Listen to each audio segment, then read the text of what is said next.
అర్జునుడు పలికెను, ఓ మధుసూదన, మీరు నాకు చెప్పిన ఏకత్వ భావపు యోగమును నేను అర్థం చేసుకోలేకపోయాను. నాకు ఈ స్థితి కలకాలం ఉండేదిగా అనిపించటం లేదు. ఎందుకంటే మన మనస్సు చంచలమైనది. ఎందుకంటే ఓ కృష్ణ, ఈ మనస్సు చంచలమైనది, అస్థిర భావం గలది, బలమైనది మరియు మొండిది.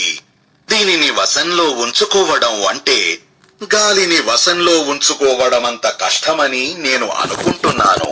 శ్రీ భగవానుడు పలికెను, ఓ మహాబాహు, వాస్తవానికి ఈ మనస్సు చంచలమైనది మరియు కష్టం మీద వశంలో ఉంచుకోగలిగినది అనడంలో ఏ సందేహమూ లేదు. కాని ఓ కుంతి కుమారా, దీనిని సాధన మరియు వైరాగ్యముతో వశంలో ఉంచుకొనవచ్చు.